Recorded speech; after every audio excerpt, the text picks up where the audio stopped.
সবাই বলে না, আওয়াজ করে, এদেশের আসল পরিচয়।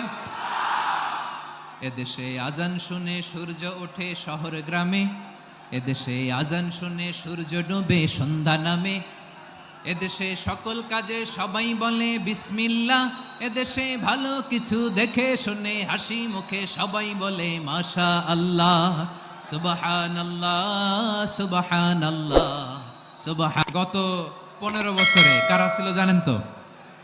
হ্যাঁ, শুধু ওনাদেরকেই দোষ দিয়ে লাভ নাই।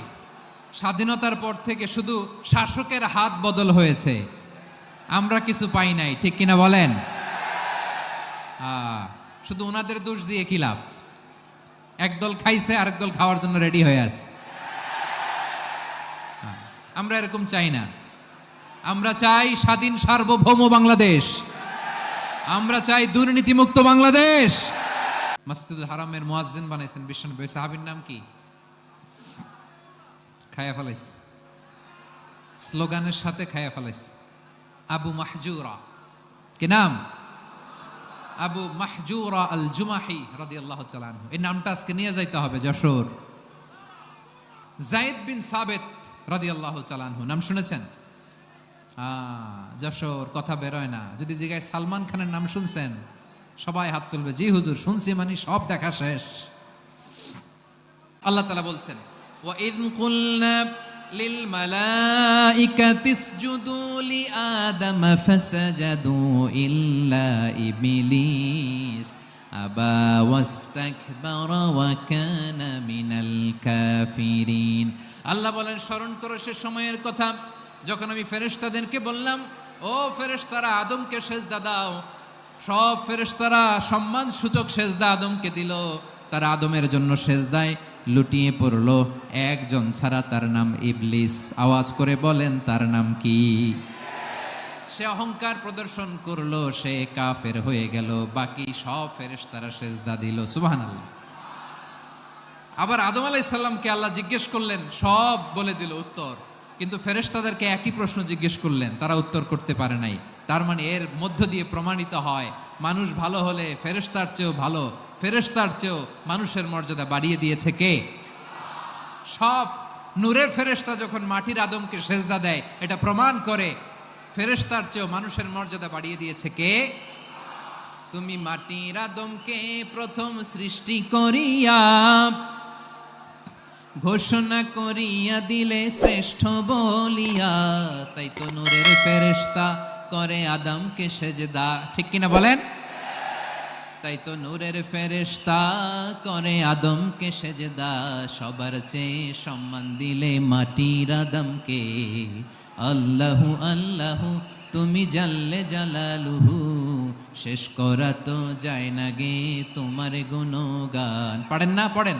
আল্লাহু আল্লাহু তুমি জাল্লে জালালুহু, শেষ করা তো যায় না গে তোমার গুণগান। আল্লাহু আল্লাহু, আল্লাহু আকবার। আদমের মর্যাদা বেশি, মানুষের মর্যাদা বেশি, মানুষ শ্রেষ্ঠ তার প্রমাণ নূরের ফেরেশতা মাটির আদমকে সেজদা করে। আওয়াজ করে বলেন ঠিক কিনা? তাহলে মানুষ ভালো হলে ফেরেশতার চেয়ে ভালো। আবার মানুষ যদি খারাপ হয়, সে পশুর চেয়েও খারাপ। অধপতনে পশুত্বকে হার মানায়। তার প্রমাণ কি? তার প্রমাণ হচ্ছে যশোরের ভাইরা দেখবেন পত্রিকায় নিউজ পেপারে মাঝে মাঝে এরকম দেখা যায়, এক মানুষ আরেক মানুষকে হত্যা করে 20 টুকরা করে বস্তার ভিতরে ভরেছে। আপনারা এই নিউজ পড়েন নাই না? দেখেন নাই? দেখছেন? মানুষ মানুষকে হত্যা করে কয় টুকরা? জোরে বলেন। এখানেই ক্ষান্ত হয় না, আবার কোথায় ভরছে? বস্তার ভেতরে। আচ্ছা, বুঝে থাকলে আওয়াজ করে বলেন, কোনদিন শুনছেন একটা হাতি আর একটা হাতিকে হত্যা করে 20 টুকরা করছে, এরপরে বস্তার ভিতরে ভরছে? হয়েছে? তাহলে দেখেন, মানুষ যদি খারাপ হয় সে পশুকেও হার মানায়। চিল্লায় বলো ঠিক কিনা? এমনও দুশ্চরিত্র মানুষ আছে যার নজর থেকে 6 মাসের ছোট্ট মেয়ে থেকে শুরু করে 80 বছরের বৃদ্ধারাও নিরাপদ নয়। পশুকেও হার মানে। মানুষের ঘর জ্বালিয়ে পুড়ে মেসাকার করে দেয়। জনপদের পর জনপদ জ্বালায় দেয়, এরকম আছে না নাই? বোমা মেরে শহরগুলো উড়িয়ে দেয়। এই যে ইসরায়েল গাজার মধ্যে যে অ্যাটাক করেছে, এরা মসজিদ মানে নাই, মসজিদে বম ফেলেছে। এরা খ্রিস্টানদের চার্চ গির্জা মানে নাই, গির্জায় বম ফেলেছে। পৃথিবীর ইতিহাসে never happened in the history of the world that someone bombed on a hospital, on a ICU centre. এমন হাসপাতাল যেখানে আইসিইউর রোগীরা আছে, ওই হাসপাতালের উপরও ইসরায়েলি সৈনিকেরা বোমা মেরেছে। জোরে বলেন ঠিক কিনা? এরা মানুষ? আওয়াজ করে বলেন, এরা মানুষ না। প্রিয় ভাইয়েরা, চোখ কান নাক মুখ থাকলেই মানুষ না। যা সামনে দেখেন এগুলো সব মানুষ না, এগুলো জনসংখ্যা। এগুলো কি? সবাই বলুন, এগুলো কি? বাড়ছে জনসংখ্যা, কমছে মানুষ। বাড়ছে জনসংখ্যা, কমছে। এই দুনিয়া এখন তো আর সেই দুনিয়া নাই, মানুষ নামের মানুষ আছে, দুনিয়া বোঝাই।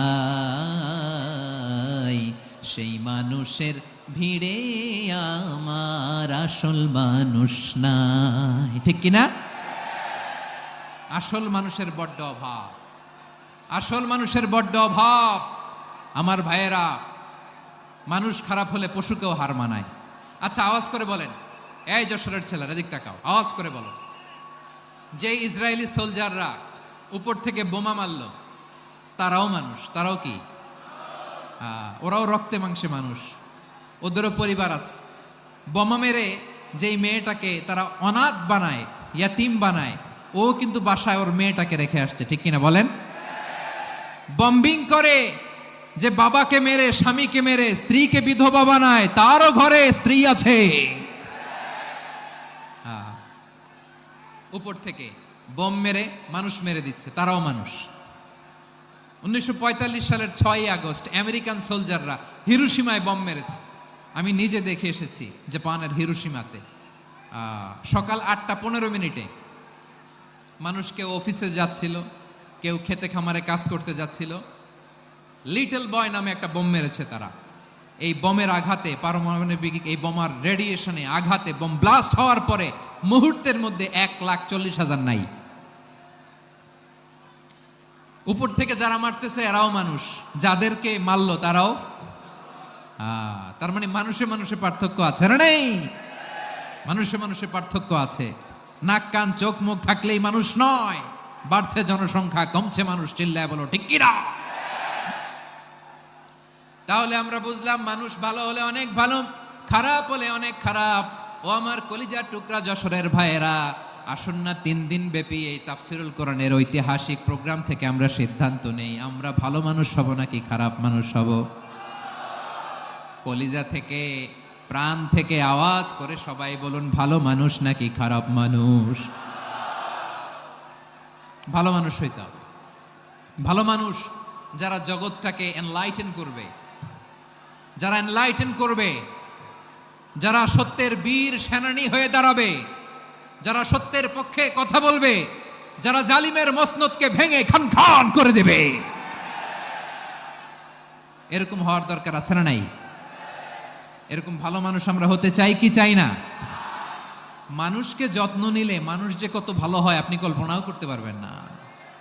এই যে আপনাদের যশোরে যে ভালো ছেলেগুলো আছে, যে ভালো তরুণগুলো আছে, যে যুবকগুলো আছে, যে ভালো আলেমরা আছে, ভালো নেতারা আছে, সবাই যদি তাদের মতো হতো, পুরো যশোরটা একটা জান্নাতের টুকরা হয়ে যেত। আওয়াজ করে বলেন ঠিক কিনা?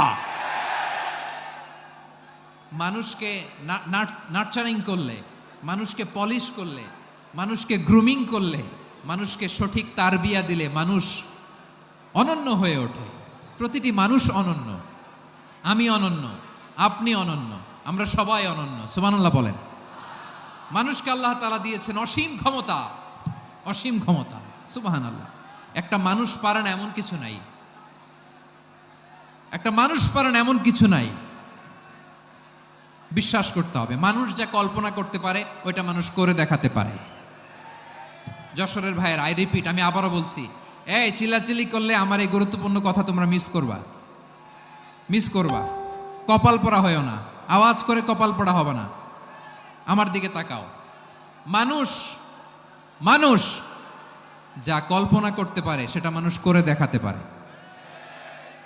তুমি তোমার কল্পনার রাজ্যকে সাজাও, তোমাকে হারাতে পারে এমন কোন শক্তি আল্লাহর জমিনে নাই। তোমার কি শক্তি, কি সম্ভাবনা তুমি জানোই না মিয়া। তুমি এদিকে তাকাও কেন? তোমার রাস্তা তো ওই দূরে। তুমি কোথায় যাবে, আল্লাহ তোমার টেনে কোথায় নিয়ে যাবে তুমি কিছুই জানো না। প্ল্যান বিগ, ড্রিম বিগ, কল্পনার শক্তিকে বড় করো।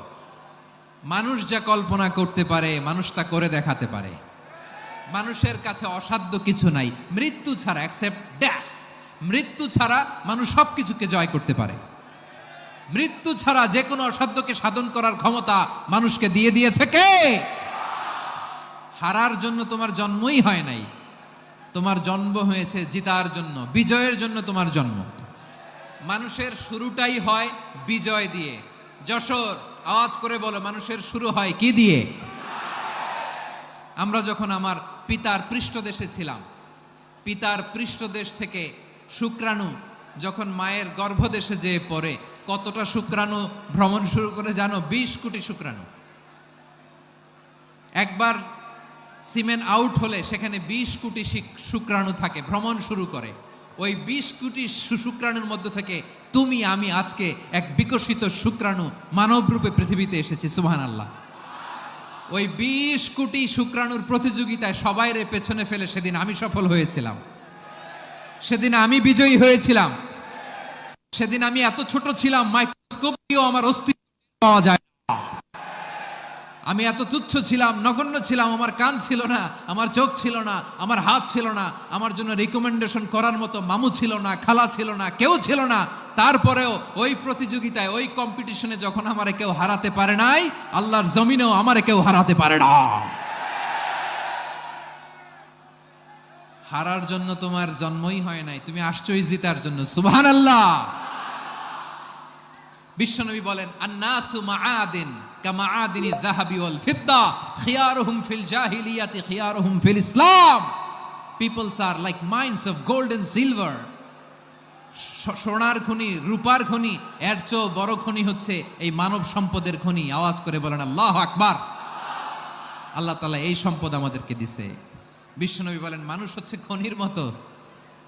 খিয়ারুহুম ফিল জাহিলিয়াতি খিয়ারুহুম ফিল ইসলাম।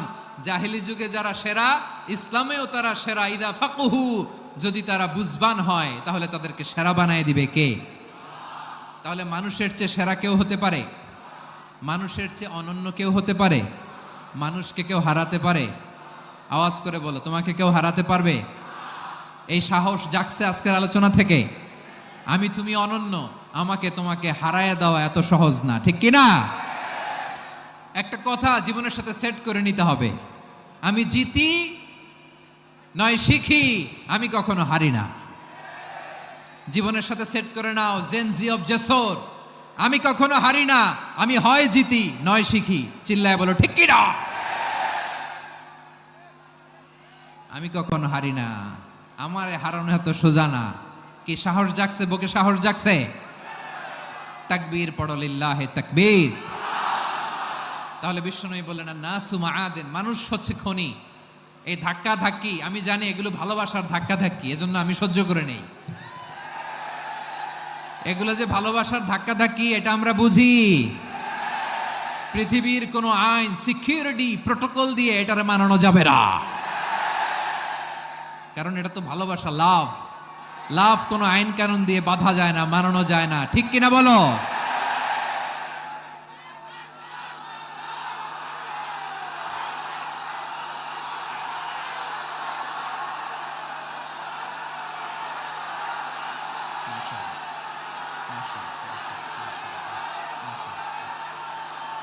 ঠিক আছে, বসুন বসুন বসুন। আল নাসু মাআদিন, মানুষ হচ্ছে খনি। এই খনির যত্ন নিতে হবে। আমার মা বাবা যারা এসেছেন, আপনার ছেলে মেয়ের যত্ন নেন। আপনার ছেলের মধ্যে যে কি পটেনশিয়াল আপনি জানেন না। আপনার এই ছোট্ট অবুঝ ছেলেটাই আগামী দিনের শায়েখ আহমদুল্লাহ হবে। আপনার হেফজখানায় পড়া ওই ছোট্ট ছেলেটাই আগামী দিনের আল্লামা মামুনুল হক হবে। আপনার ওই ছেলেটা আমির হামজা হবে, আব্দুল হাই সাইফুল্লাহ হবে। এভাবে বড় বড় আলেম হবে, তারা যুগশ্রেষ্ঠ আলেম হবে। সেই একদিন এই বাংলাদেশের পার্লামেন্টে যে বক্তব্য দিয়ে যশোরের পক্ষে কথা বলবে। আপনি জানেন না, কাউকে ছোট করবেন না, আপনি ওর কনফিডেন্স আপনি কমাবেন না, আপনি কমাতে পারেন না। প্যান্ডেলে আমার যে মা বোনেরা আছেন, ছেলে মেয়েদেরকে কখনো ছোট করে কথা বলবেন না। ও যে কোথায় যাবে আপনি জানেন না, আপনি মা হয়ে তাকে সাহস দিবেন, তার কল্পনার জগৎটাকে সাজাতে তাকে উৎসাহিত করবেন, ঠিক কিনা বলেন? আর আমার প্যান্ডেলের আমার প্রিয় শ্রদ্ধাশীলা মায়েরা বোনেরা, আপনারা তো আরো দামি সম্পদ। বিশ্বনবী বলেন, আর দুনিয়া কুল্লুহা মাতা। আল্লাহ আল্লাহ আল্লাহ, বিশ্বনবীর কথার ওজন দেখেন। আর দুনিয়া কুল্লুহা মাতা ওয়া খায়রু মাতা'আদ দুনিয়া আল মারআতুস সালিহা। বিশ্বনবী বলেন, দুনিয়ায় যা দেখো সব আল্লাহর দেওয়া অ্যাসেট, মানে সম্পদ। আর এত অ্যাসেটের ভিড়ে সবচাইতে শ্রেষ্ঠ সম্পদ হচ্ছে নেককার নারী। সুবহানাল্লাহ। ভাইয়েরা বোনের সাথে খারাপ আচরণ করো না, সন্তান মায়ের সাথে খারাপ আচরণ করো না। আমাদের মায়েরা আমাদের asset, they are our priceless asset. কারণ এই মায়েদের পেটে এসেছে আল্লাহর ওলিরা, এই মায়েদের পেটে এসেছে খান জাহান আলী, এই মায়ের পেটে এসেছে শাহজালাল ইয়ামানি, এই মায়ের পেটে এসেছে আল্লাহর সব নবীরা। নাকি নবীরা আকাশ থেকে ধপ করে জমিনে নেমে আসছে? মায়ের পেটে আসছে। এই মায়ের পেটগুলো খনি। আমার সম্মানিতা মায়েরা বোনেরা, নিজেকে ইসলাম দিয়ে সাজান, নিজেকে ইসলাম দিয়ে সাজান, নিজেকে পবিত্র রাখুন, নিজের আব্রু ইমান ইজ্জতের হেফাজত করুন, কোরআন পড়ুন, সুন্নাহ পড়ুন। আপনি জানেন না আপনার গর্ভে কে আসছে, কোন ক্ষণজন্মা পুরুষকে আল্লাহ তাআলা আপনার গর্ভে পাঠাবে আপনি জানেন না। মায়েরা নিজেদেরকে পবিত্র রাখুন, ইসলাম চর্চা করুন, কোরআন চর্চা করুন, নৈতিকতা দিয়ে নিজেকে সাজান। যশোরের জেনজি, নিজেদেরকে প্রস্তুত রাখো আগামীর বাংলাদেশের জন্য। নৈতিকতা, মোরালিটি, ভ্যালিউজ দিয়ে নিজেকে সাজাও, ইসলাম দিয়ে নিজেকে সাজাও। কারণ আগামীর বাংলাদেশ ইসলামের বাংলাদেশ। বাংলাদেশের আসল পরিচয় ইসলাম। বাংলাদেশের আসল পরিচয় কি? সবাই বলে না। বাংলাদেশের আসল পরিচয় কি? এই ইসলাম নিয়ে আমরা সংসদ ভবন সাজাবো, রাজি আছি না নাই? শেকড় ভুলে যাওয়া যাবে না। আমরা ধাপে ধাপে শারিয়া আইনের দিকে যাব ইনশাআল্লাহ, কিন্তু জঙ্গিবাদ দিয়ে নয়, কট্টরপন্থা দিয়ে নয়। বাংলাদেশের আসল পরিচয় কি? গ্রাজুয়ালি, ধাপে ধাপে শারিয়া আইনের দিকে মুভ করব ইনশাআল্লাহ। বলো লিল্লাহি তাকবীর। এদেশের আসল পরিচয় সবাই বলে না, আওয়াজ করে, এদেশের আসল পরিচয়। এদেশে আজান শুনে সূর্য ওঠে শহর গ্রামে, এদেশে আজান শুনে সূর্য ডুবে সন্ধ্যা নামে, এদেশে সকল কাজে সবাই বলে বিসমিল্লাহ, এদেশে ভালো কিছু দেখে শুনে হাসি মুখে সবাই বলে মাশা আল্লাহ। সুবহানাল্লাহ সুবহানাল্লাহ সুবহানাল্লাহ সুবহানাল্লাহ সুবহানাল্লাহ সুবহানাল্লাহ সুবহানাল্লাহ সুবহানাল্লাহ। ও নবীন তরুণ, তোমার কিসের এত ভয়? জেনে রেখো বাংলাদেশের আসল পরিচয়। বাংলাদেশের আসল পরিচয় ইসলাম। আওয়াজ তুলে বলো, আসল পরিচয় কি? এদেশে পরস্পরে দেখা হলে দেয় সালাম, এদেশে আমজনতার হৃদয় জুড়ে পাক্কালাম, ঠিক কি না? এদেশে বিপদ এলে সর্বজনে সর্বক্ষণে দোয়া পড়ে ইন্না লিল্লাহ সুবহানাল্লাহ সুবহানাল্লাহ সুবহানাল্লাহ সুবহানাল্লাহ। এদেশে আজান শুনে সূর্য ওঠে শহর গ্রামে, এদেশে আজান শুনে সূর্য ডুবে সন্ধ্যা নামে, এদেশে সকল কাজে সবাই বলে বিসমিল্লাহ, এদেশে ভালো কিছু দেখে শুনে হাসি মুখে সবাই বলে মাশা আল্লাহ। সুবহানাল্লাহ। আওয়াজ করে সুবহানাল্লাহ, সুবহানাল্লাহ, সুবহানাল্লাহ, সুবহানাল্লাহ। সবাই একসাথে সুবহানাল্লাহ, সুবহানাল্লাহ, সুবহানাল্লাহ, সুবহানাল্লাহ। এদেশের আসল পরিচয় কি? আওয়াজ করে বলতে ভয় লাগে। এদেশের আসল পরিচয় কি? ইসলাম দিয়ে আমাদের সংসদ ভবন চলুক, আমরা চাই কি চাই না? বঙ্গভবনে লা ইলাহা ইল্লাল্লাহর পতাকা উড়ুক, আমরা চাই কি চাই না? প্রতিটি জেলা অফিসে, ডিসি অফিসে লা ইলাহার পতাকা ঝুলুক, আমরা চাই কি চাই না? কারা কারা চাই হাত তুলে আল্লাহরে দেখায়।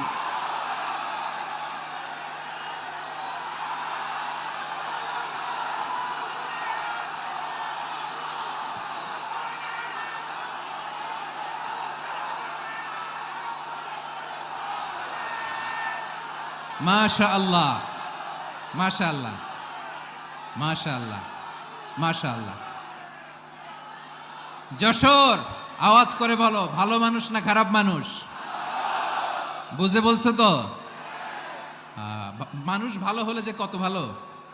এই মানুষকে যত্ন নিলে, মানুষকে মানুষ বানালে যে সে কি হতে পারে শুনবা? হ্যাঁ, নাকি মোনাজাত দিয়ে দিব? শুনবা? তাহলে থামতে হবে। থামো, আমি যখন বলবো থামো থামো, তাকবীরের সময় দিলে তাকবীর। থামো থামো। মানুষকে যত্ন নিলে, এই এদিকে এদিকে, ড্রোন নামায় ফেলো। হয়েছে, ড্রোনের ফুটেজ হয়ে গেছে, এবার ড্রোন নামায় ফেলো। আমার দিকে তাকাও। মানুষকে, তোমরা এদিক সেদিক তাকালে তো গুরুত্বপূর্ণ পয়েন্ট মিস হয়ে যাবে। এদিকে এদিকে, হ্যাঁ মাস ঠিক আছে, এদিকে। মানুষকে যত্ন নিলে মানুষের মধ্যে যারা কি পটেনশিয়াল রেখেছে। আমি জাপানের দুইটা উদাহরণ দেই। জাপানের, এই এই এভাবে এইভাবে হবে, হয় বসো নয় পেছনে, কথা নাই, কথা তো বলাই যাবে না, হারাম কথা বলা আজকে, একেবারে চুপ। আজকের জন্য হারাম করে দিছে আমি, এই কিছু সময়ের জন্য একেবারে নিষিদ্ধ। জাপানের দুইটা উদাহরণ দেই, খেয়াল করে একটু শুনেন, বুঝবেন। আল্লাহ, 2022 সালে জাপানের সাথে জার্মানির খেলা, ফিফা ওয়ার্ল্ড কাপ 2022। এক পক্ষে জাপান, আরেক পক্ষে কোন দেশ? কথা শুনে নাই। এক পক্ষে কোন দেশ? আরেক পক্ষে? সবাই এক পক্ষে, আরেক পক্ষে। ওই খেলায় জিতেছিল জাপান, জিতেছিল 22 সালের এই ফিফা ওয়ার্ল্ড কাপে। জাপান ফুটবল খেলায় জিতে, as a part of their celebration তারা খেলার পরে পুরো স্টেডিয়ামটারে ক্লিন করে। The fan base of Japan, লক্ষ লক্ষ মানুষ খেলা দেখতে যায়, তো এত ডাস্টবিনও তো নাই। তো যারা ডাস্টবিনে জায়গা পায় নাই, তারা এই যে চকলেটের প্যাকেট, পানির বোতল, চিপসের প্যাকেট তারা এদিকে সেদিকে রেখে দিয়েছে। জাপানের ভক্তরা, জাপানের ফলোয়াররা, as a part of their celebration তারা খেলার পরে পুরো স্টেডিয়ামের সব ময়লা আবর্জনা ক্লিন করে তারপরে বিদায় নিয়েছে। তাদেরকে কি ক্লিন করার দায়িত্ব দেয়া হয়েছিল? এই যশোর, জাপানের যে ছেলেরা খেলা দেখতে গেছিল ওদেরকে কি ক্লিন করার দায়িত্ব দিছিল? তারা কি স্টেডিয়ামের পরিচ্ছন্নতা কর্মী? তাদের আকল, তাদের সিক্স সেন্স তাদেরকে বলেছে। ছোটবেলা থেকে জাপান গভর্নমেন্ট ওদেরকে এত পরিচ্ছন্নতা শেখায়, ক্লিনলিনেস অ্যাওয়ারনেস ক্যাম্পেইন করায়। ক্লাসে আমি দেখেছি, ক্লাসে নিজের বেঞ্চ নিজে মুছে, ক্লাসের মাঝখানে একটা সময় দেয়, নিজের টেবিল নিজে মুছে, নিজের ক্লাসরুমটা নিজে পরিষ্কার করে। রাস্তাঘাটে একটা ধুলা নাই, ময়লা নাই, একটা টিস্যু নাই। খেলার পরে গোটা বিশ্বকে তাক লাগিয়ে দিয়েছে। জাপানের ফ্যানরা সবার রেখে যাওয়া গার্বেজ, টিস্যু, বোতল পরিষ্কার করে তারপরে স্টেডিয়াম থেকে বিদায় নিয়েছে। আমরা কেন এমন হইতে পারলাম না? আমরা কেন এমন হইতে পারলাম না? জাপানের যারা এগুলো করছে ওদের 3টা করে চোখ না? চোখ তো 3টা। জাপানো লাগো, জাপানো লাগো। হাত তো 4টা, কান তো 6টা। হ্যাঁ, নাকি আমার মতো 2 হাত 2 কানওয়ালা মানুষ? চোখে দেখলে ওটা মানুষ না। চিন্তা করছেন? তার মানে জাপানিজদেরকে যে গ্রুমিং করে শিখানোর মাধ্যমে পরিচ্ছন্ন বানানো গেছে। ওরা যেমনি মানুষ, আমরাও মানুষ। আমাদের সন্তানদেরকে শেখালে তারাও পারবে। পারবে কিনা? 2 নম্বর উদাহরণ বলি। চট্টগ্রাম, ফেনীতে যারা গিয়েছেন, মেঘনা গোমতী ব্রিজ প্রকল্প, নাম শুনছেন? মেঘনা একটা ব্রিজ পার হওয়া লাগে।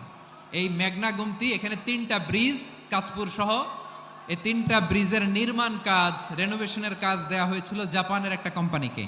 কাকে? জাপানের কোম্পানির নির্মাণ শেষে 738 কোটি টাকা বেঁচে গেছিল, এটা গভর্নমেন্টের হাতে দিয়ে তারা বিদায় নিয়েছে। কত টাকা? 738 কোটি টাকা। যত প্রাক্কলিত ব্যয় নির্ধারণ করা হয়েছে সব টাকা সরকার, তৎকালীন সরকার 2019-এর সরকার, কারা ছিল তো জানেন? এই 2019-এর সরকার তাদেরকে দিয়েছে। তারা রিনোভেশন নির্মাণ শেষে 738 কোটি টাকা অতিরিক্ত বেঁচে গেছিল, এটা আবার গভর্নমেন্টের হাতে বুঝাই দিয়ে তারা বিদায় নিচ্ছে। আমরা কেন এমন হইতে পারলাম না? জাপানের ওরাও মানুষ, আমরাও মানুষ, তার মানে মানুষে মানুষে পার্থক্য আছে না নাই? আচ্ছা, জাপানের 2টা উদাহরণ দিলাম, এবার আমার দেশের 2টা উদাহরণ দিব না? বাংলাদেশের 2টা উদাহরণ দিই। 1 নম্বর উদাহরণ, গত সপ্তাহে আপনারা জানেন কক্সবাজার আমার একটা প্রোগ্রাম ছিল, তো হেলিকপ্টারে গিয়েছিলাম। ফেনী জেলা যখন পার হচ্ছি আমি দেখলাম 3টা উইন্ডমিল চিনেন তো? বিশাল পিলার, 3টা-4টা পাখা থাকে। বায়ু বিদ্যুৎ কেন্দ্র, বাংলাদেশের প্রথম বায়ু বিদ্যুৎ কেন্দ্র এটা। মুহুরী প্রজেক্ট বলে এটার, সম্ভবত মুহুরী প্রজেক্ট। তো সাগরের বাতাসের ঝাপটায় এটা ঘুরে এনার্জি হয়, ইলেকট্রিসিটি উৎপাদন হয়। তো আমি পাইলটকে বললাম, ভাই এগুলো থেকে কেমন ইলেকট্রিসিটি উৎপাদন হয়? কয় হুজুর একটুও হয় না, কিছুই হয় না। কিছুই হয় না মানে? বলে হুজুর বাংলাদেশে যত উইন্ডমিল আছে এটার পাখা একটাও ঘুরে না। আল্লাহ, বলেন কি? তাহলে যে কোটি কোটি টাকা ব্যয় করে যে উইন্ডমিল, কয় হুজুর ভিতরে ফিটফাট, উপরে ফিটফাট, ভিতরে সদরঘাট। তার মানে কোটি কোটি টাকা দিয়ে এই উইন্ডমিল বানায়, এখানে কিছু নাই। দুর্নীতির আড্ডাখানা, আখড়াখানা বাংলাদেশ, ঠিক কিনা বলেন? হায় রে, জাপানিজরাও মানুষ, আমরাও মানুষ। আমার এক নিকটাত্মীয় সরকারি চাকরিজীবী, উনি আমাকে বললেন, বাংলাদেশের আরেকটা উদাহরণ দেই। উনি আমাকে বললেন যে প্রতি বছর আমাদের অফিসের ফার্নিচার চেঞ্জ করে। আমি বললাম প্রতি বছর ফার্নিচার চেঞ্জ করে কেন?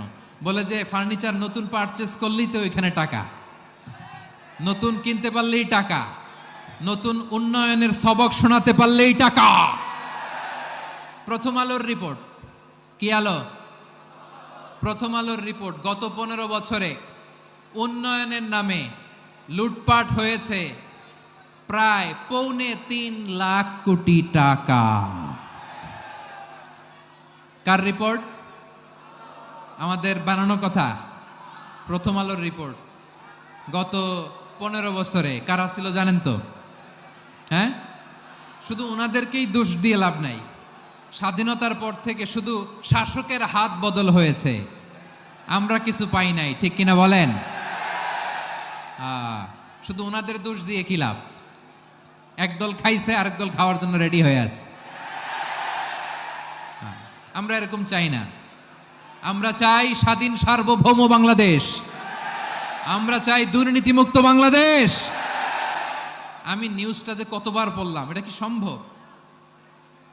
3.25 লাখ কোটি টাকা লুটপাট, মানে লুটপাট করতে করতে এদেশের জনগণকে ফুটপাতে বসায় দিচ্ছে। প্রিয় ভাইয়েরা, তাহলে জাপানের মানুষও মানুষ, আমরাও মানুষ। সিদ্ধান্ত আপনার, কোন মানুষ হবেন, ভালো মানুষ না খারাপ মানুষ? আজকের আলোচনার বিষয় হচ্ছে মানব সম্পদের উন্নয়ন, human resource development. It's a process to increase the capacity of knowledge, skill, capacity of the people of a country. একটা দেশের মানুষের জ্ঞান, তাদের দক্ষতা কি করে বাড়ানো যায়, বাড়িয়ে দেশের উন্নয়ন করানো যায়, এটাই হচ্ছে মানব সম্পদ উন্নয়নের মূল কথা। তাহলে মানব সম্পদ হচ্ছে একটা দেশের সবচাইতে শক্তিশালী পুঁজি। প্রাকৃতিক সম্পদ, খনিজ সম্পদের চেয়েও দামি হচ্ছে মানব সম্পদ। আমার প্রিয় যশোর, প্রাকৃতিক সম্পদ, খনিজ সম্পদের চেয়েও দামি সম্পদ কি সম্পদ? আল্লাহ তাআলা দয়া করে আমাদেরকে এই মানব সম্পদ দিয়েছেন। আসুন আমাদের এই মানুষগুলোকে আমরা সোনার মানুষ বানাই। রাজি আছেন তো সবাই? রাজি আছেন? মানুষ পারে না এমন কোনো কিছু নাই, চাইলে সব পারে। এজন্য মানুষকে তারবিয়া দিতে হবে, যথাযথভাবে তাদেরকে গড়তে হবে। আসুন আমরা সিরাতের আয়নায় বিশ্বনবীর জীবনী থেকে দেখি তিনি কিভাবে হিউম্যান রিসোর্সকে ম্যানেজ করতেন। যদি আপনাদের সময় হয়, 2-1টা উদাহরণ দিয়ে আজকে আমি আমার আলোচনার বিদায় নিব। হবে সময় হবে কয়েক মিনিট? হ্যাঁ, শান্ত থাকবেন তো? শান্ত থাকবা? হ্যাঁ, ঠিক আছে। এই ধাক্কার মধ্যে ঢুকছে, এবার মজা বুঝতেছো তো? হ্যাঁ, মানা করছিলাম না? ঠিক আছে, টের পাও। হ্যাঁ, ঠিক আছে। যে আওয়াজ করবে আমি ওকে দেখতেছি, কে কে আওয়াজ করে দেখতেছি।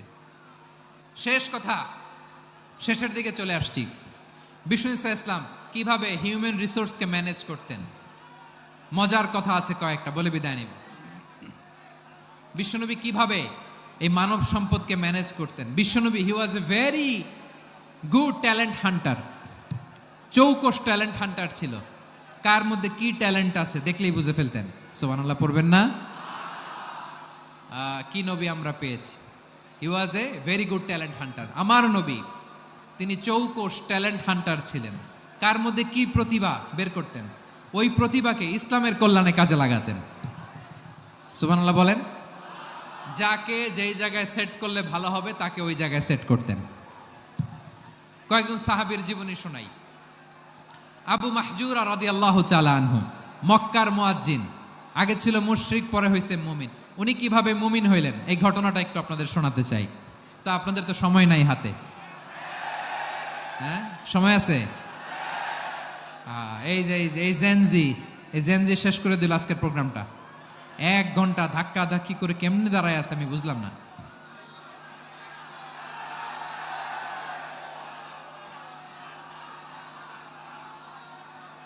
না না, তাকবির না, চুপ করতে হবে। What I need you stop, just shut up, চুপ। হ্যাঁ, ঠিক আছে, এভাবে। আবু মাহজুরা রাদিয়াল্লাহু তাআলা আনহু কিভাবে মুসলিম হলেন আওয়াজ করে শুনেন। হুনাইনের যুদ্ধ, 8ম হিজরি। বিষ্ণু ইসলাম হুনাইনের যুদ্ধ শেষে ফিরতেছেন, পথিমধ্যে বেলাল রাদিয়াল্লাহু তাআলা আনহু, এই যে আবার কথা, আই রে আল্লাহ রে, এখানে ধাক্কা ধাক্কি কেন? চলে যাও, পেছনে যাও, যাও পেছনে যাও। কি আজীব তামাশা! যেখানে যায় এখানে ধাক্কা ধাক্কি, মারামারি, গায়ের উপরে, কাঁধের উপরে, শাউটিং। অনেক গুরুত্বপূর্ণ কথা পয়েন্ট করে নিয়ে আসে যে বলবো, এই শাউট করার কারণে প্রোগ্রামটাই নষ্ট করে দেয়। আসছে আমার ভালোবাসা দেখাইতে, প্রোগ্রামটাই শেষ করে দিয়ে চলে যায়। স্টপ। আবার কথা বল, স্টপ। হুনাইনের যুদ্ধে 8ম হিজরি। কত হিজরি? সবাই বলেন না একটু, কত হিজরি? 8ম হিজরিতে হুনাইনের যুদ্ধে রাসূল সাল্লাল্লাহু আলাইহি ওয়াসাল্লাম ফিরে আসতেছেন মদিনায়। পথিমধ্যে বেলাল রাদিয়াল্লাহু তাআলা আনহু আজান দিচ্ছেন। কি দিচ্ছেন? তো পাশে ছিল মুশরিকদের একটা পল্লী, কিছু মুশরিক তরুণ, কিছু অমুসলিম কিশোর, তারা আজানকে ব্যঙ্গ করতেছে। আমাদের বাংলায় মুখ ভেঙ্গানো বলে আর কি। বেলাল রাদিয়াল্লাহু তাআলা আনহু আজান দিচ্ছেন, ওই বাচ্চাগুলো মুশরিক, তো ওরা আজানকে ব্যঙ্গ করতেছে, বিকৃতি করে ওরাও আজান দিচ্ছে। উদ্দেশ্য হচ্ছে আজানকে নিয়ে ঠাট্টা করা। উদ্দেশ্য কি? ঠাট্টা করা। ব্যাপারটা মনে কষ্ট পাওয়ার মতো ব্যাপার না? কিন্তু বিশ্বনবী ওইখানে দেখেন কি খুঁজলেন। বিশ্বনবী খেয়াল করলেন অমুসলিম কিশোরদের মধ্য থেকে একটা কিশোরের গলাটা বড় দরাজ গলা, কণ্ঠটা বড় সুন্দর। খেয়াল করে দেখলেন যে কিছু কিশোর বেলালের আজানকে ব্যঙ্গ করে, বিকৃতি করে, কিন্তু একজনের কণ্ঠ দেখতে পাচ্ছেন না এত দূরে, কিন্তু কণ্ঠটা বড় সুন্দর, দরাজ গলা। বিশ্বনবী সাহাবীদেরকে বললেন, ধরো এগুলারে, ধরো। সবগুলারে ধরে বিশ্বনবীর সামনে আনা হলো। ওরা হাঁটু গেড়ে বসলো। বিশ্বনবী বললেন, তোমাদের মধ্যে কে যেন ব্যঙ্গ করে আজান দিচ্ছিল, তার গলাটা বড় উঁচু, গলার বেসটা বড় মজবুত, মেলোডিয়াস, সুমধুর কণ্ঠ। কে? আবু মাহজুরা বলে, আমার বন্ধুরা সবাই আমার দিকে আঙ্গুল দেখায়, আমি পড়ে গেছি বিপদে। রাসূল সাল্লাল্লাহু আলাইহি ওয়াসাল্লাম বাকি অমুসলিম তরুণদেরকে ছেড়ে দিলেন, বললেন তোমরা যাও। এবার আবু মাহজুরারে পাইছে। আবু মাহজুরার চুলের মধ্যে হাত দিলেন বিশ্বনবী, মাথায় হাত দিয়ে বললেন, এবার আজান দাও দেখি। আবু মাহজুরা বলে, আমি তো আজান দিতে জানি না, কারণ আমি তো বেলালেরটা শুইনা দিছি, আমার তো মুখস্থ নাই, আমি তো আজান দিতে জানি না। বিশ্বনবী বললেন, জানো না? তাহলে আসো, আমি তোমারে শিখাই দেই। সুবহানাল্লাহ পড়া। আবু মাহজুরা হাঁটু গেড়ে বসে বিশ্বনবীর মোবারক হাত আবু মাহজুরার চুলের মধ্যে, বিশ্বনবী আজানের মুআল্লিম আবু মাহাজুরাকে বলতেছে, ঠিক আছে তোমারে শিখাই দিচ্ছি, আমি যা যা বলবো আমার সাথে সাথে বলো, পারবা? আবু মাহাজুরা বলে, পারবো। বিশ্বনবী আজান দিচ্ছেন, মাথায় হাত দিয়ে আল্লাহু আকবার, আল্লাহু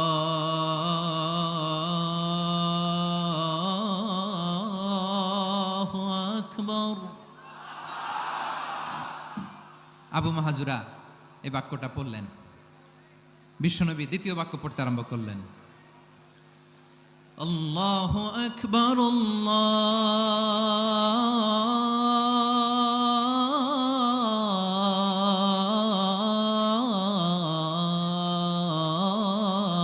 আল্লাহু আকবার। আবু মাহাজুরা এই বাক্যটা বললেন। বিশ্বনবী আবু মাহাজুরার মাথার মধ্যে হাত দিয়ে তৃতীয় বাক্য বললেন,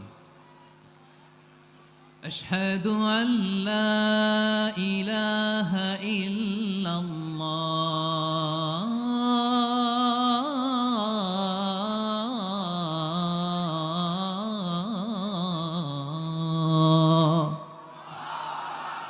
আবু মাহাজুরা তৃতীয় বাক্য পড়লেন। বিশ্বনবী একটা বাক্য পরে আবু মাহাজুরা পরে, বিশ্বনবী পরে আবু মাহাজুরা পরে। আবু মাহাজুরা কিন্তু অমুসলিম, মুশরিক। আবু মাহাজুরা বলে, এক একটা বাক্য পড়ি আমার কলিজাটা গলে ঠান্ডা হয়ে যায়। এতদিন মোহাম্মদকে গালি দিতাম, এখন মোহাম্মদ আমার মাথায় যখন হাত রাখছে আমার সারা শরীর ঠান্ডা হয়ে গেছে। বিশ্বনবী আজান শিখাচ্ছেন, একটা একটা বাক্য পড়ে আবু মাহাজুরাও পড়ে, বিশ্বনবী পড়ে আবু মাহাজুরাও পড়ে। পুরো বাক্যগুলো যখন শেষ, আজান শেষ, আবু মাহাজুরাও যখন পুরো আজান পড়লেন, আবু মাহাজুরা বললেন, এতদিন মোহাম্মদের চেহারা দেখলে আমার ঘৃণা লাগতো, আজ থেকে মোহাম্মদের চেহারার চেয়ে প্রিয় চেহারা আমার কাছে নাই। আবু মাহাজুরা বললেন, ও মুহাম্মদ, আজানের বাক্য তো আপনি আমারে শেখালেন, এখানেই শেষ করবেন না, আপনি আমারে পড়ায় দেন, লা ইলাহা ইল্লাল্লাহু মুহাম্মাদুর রাসূলুল্লাহ সাল্লাল্লাহু আলাইহি ওয়াসাল্লাম। বিশ্বনবীর সাথে দাঁড়িয়ে উনি শাহাদা পড়ে মুসলমান হয়ে গেলেন।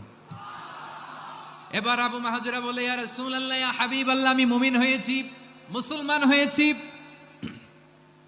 আপনার কাছ থেকে আজান শিখার সৌভাগ্য আমি লাভ করেছি গো নবী। আমার কণ্ঠের বড় তারিফ করেছেন, আপনি আমার আজানকে আপনি পছন্দ করেছেন। একটা জিনিস আপনার কাছে চাই, আপনি আমাকে মক্কার মসজিদুল হারামের মুয়াজ্জিন হিসেবে অ্যাপয়েন্ট করে দেন। বিষ্ণু ঈসা ইসলাম বললেন, যাও আবু মাহজুরা, আমি তোমাকে পৃথিবীর শ্রেষ্ঠতম মসজিদ মক্কার মসজিদুল হারামের মুয়াজ্জিন হিসেবে অ্যাপয়েন্ট করে দিলাম। দেখছেন কিভাবে ট্যালেন্ট হান্টিং করতে হয়, কিভাবে হিউম্যান রিসোর্স মানব সম্পদকে ব্যবহার করতে হয়। আসছিল আজানকে ভেঙাইতে, আসছিল কেন? আজানকে ব্যঙ্গ করার জন্য, বিকৃত করার জন্য। আজানকে বিকৃত করতে যে ইসলামের সবচেয়ে শ্রেষ্ঠ মসজিদের মুয়াজ্জিন হয়ে গেল। পড়েন সুবহানাল্লাহ। হযরত আবু মাহজুরা রাদিয়াল্লাহু তাআলা আনহু ওনার এই সুললিত কণ্ঠ ব্যবহার করে মসজিদুল হারামে এত সুন্দর করে আল্লাহু আকবার বলে আজান দিতেন, মানুষগুলোর, মুসল্লিগুলোর, মক্কাবাসীর হৃদয়কে তিনি বিগলিত করে দিতেন, মানুষের হৃদয়কে ঠান্ডা হয়ে যেত। শুধু এখানেই শেষ না আমার যশোরের ভাইয়েরা। বিশ্বনবী যখন সাইয়েদনা আবু মাহজুরা রাদিয়াল্লাহু তাআলা আনহুকে আজান শিখাচ্ছিলেন, বলেন তো বিশ্বনবীর হাতটা কোথায় ছিল? আবু মাহজুরার মাথার সামনে, এই চুলের উপরে ছিল। আবু মাহজুরা ওই স্মৃতিটাকে ধারণ করবার জন্য, ওই স্মৃতিকে বহন করার জন্য বিশ্বনবীর মোবারক হাত আবু মাহজুরার কপালের চুলের যেই জায়গায় লেগেছে, মৃত্যুর আগের দিন পর্যন্ত আবু মাহজুরা মাথার ওই চুলে কোনোদিন ছুরি আর কামার লাগায় নাই, সেখানে কেচি লাগায় নাই, চুলের মধ্যে খুর লাগায় নাই। আবু মাহজুরা ডান দিকের চুল কাটতো, বাম দিকের চুল কাটতো, পেছনের চুল কাটতো, সামনের চুল কাটতো না। আবু মাহজুরা রাদিয়াল্লাহু তাআলা আনহুর সামনের চুলগুলো বড় হতে হতে যখন এত বড় হয়ে যায়, তিনি চুলগুলো পেঁচিয়ে মাথার মধ্যে রাখতেন, তারপরে তিনি পাগড়ি পরতেন। সবাই জিজ্ঞেস করতো, আবু মাহজুরা, এটা আবার কেমন স্টাইল? দেখতে তোমার কি বিদঘুটে লাগে, কেমন অড লাগে, কেমন খারাপ দেখা যায়। মক্কায় এমন কোনো মানুষ তো দেখি নাই, ডানে চুল কাটে, বায়ে চুল কাটে, পেছনে চুল কাটে, সামনে কাটে না। ওরে আবু মাহজুরা, কেমন দেখা যায় তোমারে? তুমি সামনের চুল কাটো না কেন? আবু মাহজুরা বলে, আমি হাঁটু গেড়ে পেয়ারা নবীর সামনে বসেছিলাম, আমার এই মাথার চুলের মধ্যে মুবারক হাত লাগিয়ে বিশ্বনবী নিজে আমাকে আজানের প্রতিটা বাক্য শিক্ষা দিয়েছেন। বিশ্বনবীর মোবারক হাত, পবিত্র হাত আমার মাথার চুলের যেই জায়গায় লেগেছে, আমি চাই ওই চুলগুলা নিয়ে আমি আমার কবরের ভিতরে যাব। সাইয়েদনা আবু মাহজুরা রাদিয়াল্লাহু তাআলা আনহু ইন্তেকালের আগের পর্যন্ত মাথার সামনের চুলগুলা কাটে নাই। মাথার সামনের চুল তিনি কাটেন নাই। সুবহানাল্লাহি বিহামদি। কেমন ভালোবাসতেন বিশ্বনবী সাহাবীদেরকে, সাহাবারা কেমন ভালোবাসতেন বিশ্বনবীকে।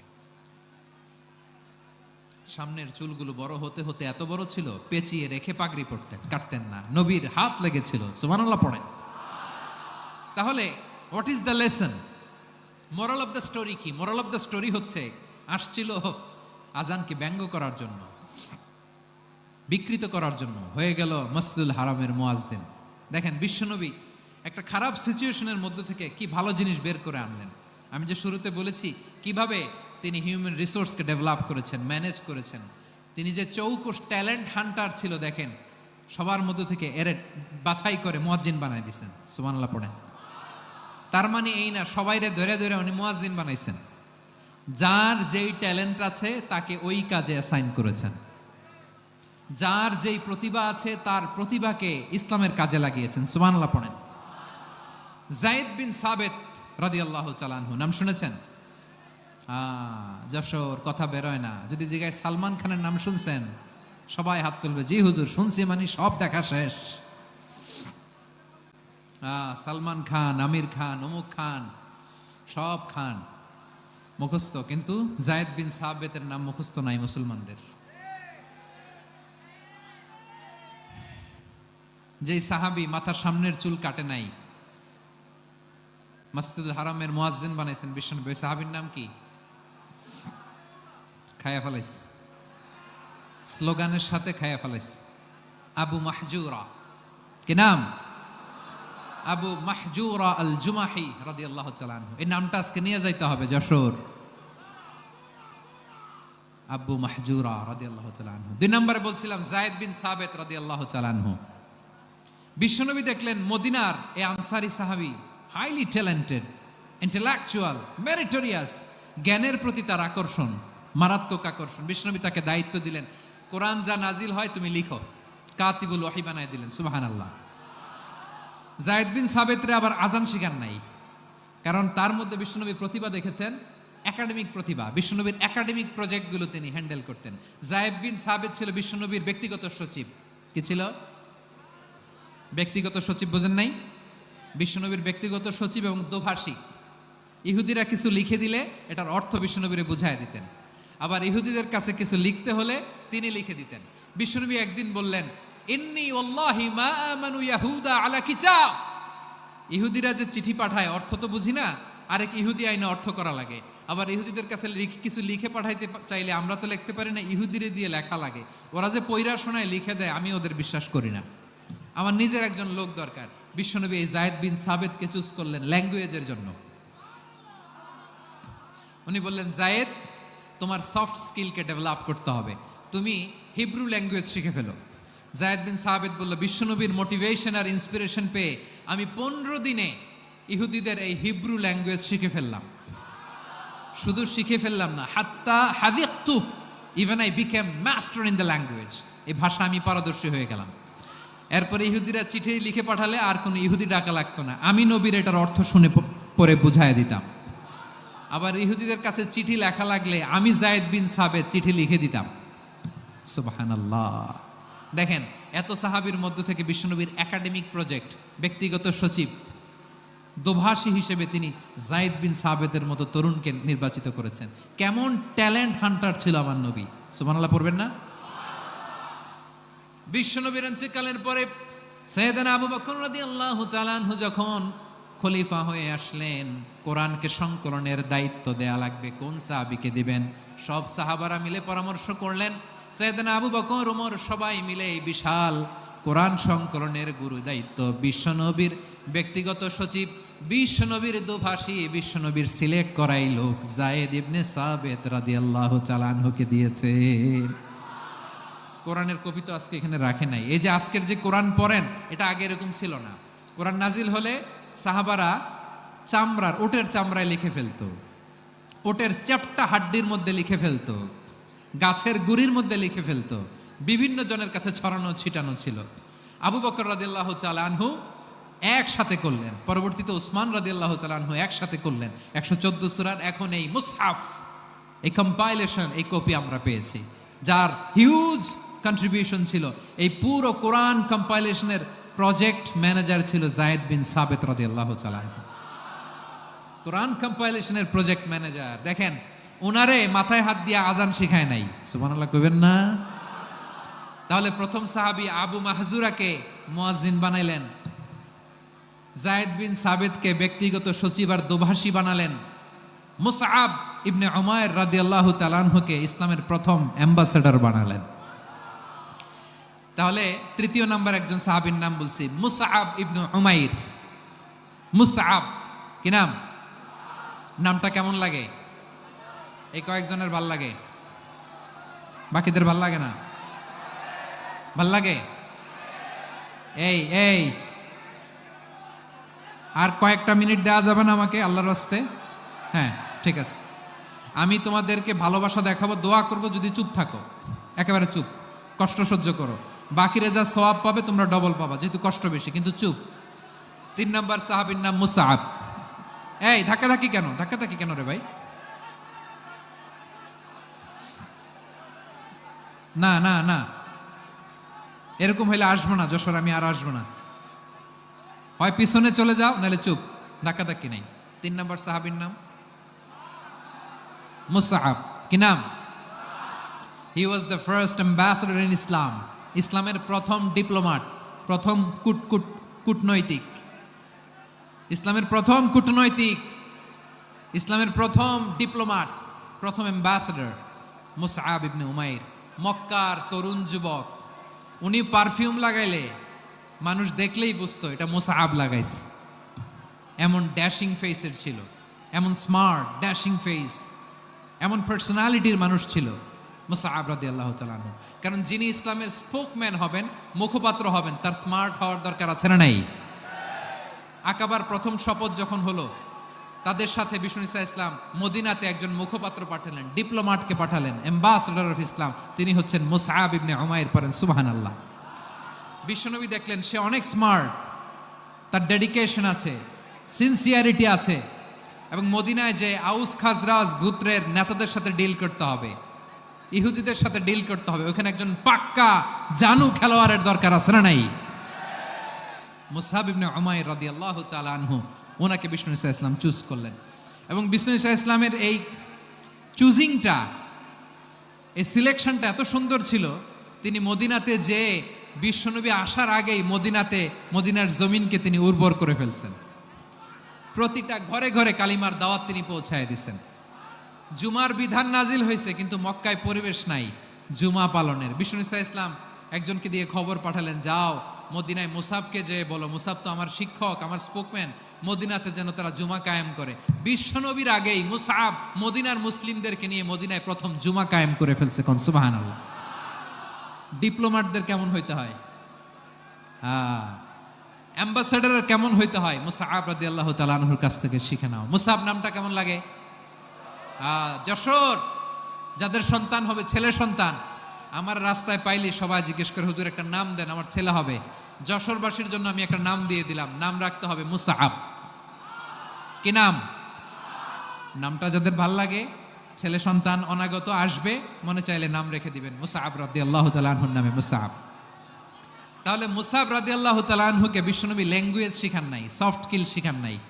যায়েদ রাদিয়াল্লাহু তিনি হিব্রু ল্যাঙ্গুয়েজ শিখেছেন, সুরিয়ানি শিখেছেন, কিন্তু মুসআবকে তিনি বানিয়েছেন the spokesman of Islam, the first diplomat, the ambassador of Islam.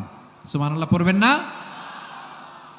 আব্দুল্লাহ ইবনে আব্বাস রাদিয়াল্লাহু তাআলা আনহু বিশ্বনবীর কাজিন, চাচাতো ভাই। আবার মাইমুনা রাদিয়াল্লাহু তাআলা আনহু, মাইমুনা নবীর স্ত্রী, তিনি ছিলেন আব্দুল্লাহর আপন খালা। তো নবীর বউ যদি ওনার খালা হয়, নবী তার কি? বুঝে নাই, নবী তার কি? খালু। তাহলে সম্পর্ক অনেক গভীর, কাজিন আবার খালু, ছোট্ট মানুষ, তাই রাতে মাঝে মাঝে ঘরে থাকতো। বিশ্বনবী দেখলেন আব্দুল্লাহ যেহেতু আমার ঘরে ঢুকতে পারে, আব্দুল্লাহরে এই উম্মতের বড় শিক্ষাবিদ বানাইতে হবে। কথা বোঝে নাই? আব্দুল্লাহকে কি বানাইতে হবে? শিক্ষাবিদ, এডুকেটর অফ দিস উম্মাহ, এই উম্মার শিক্ষাবিদ বানাইতে হবে। তাই আব্দুল্লাহ ইবনে আব্বাসকে বিশ্বনবী হাতে কলমে শিক্ষা দিয়েছেন। আহারে, আর এরপরে যে কি ভাষা আসবে তোমাদের জন্য আমার মুখ থেকে আমি নিজেও জানি না। 1 ঘন্টা যাবত ধাক্কা ধাক্কি মারামারি। তো আসতে বলছে কে তোমাকে? পেছনে চলে যাও, জায়গা না পেলে। পুরো প্রোগ্রামটাই নষ্ট করে দিল।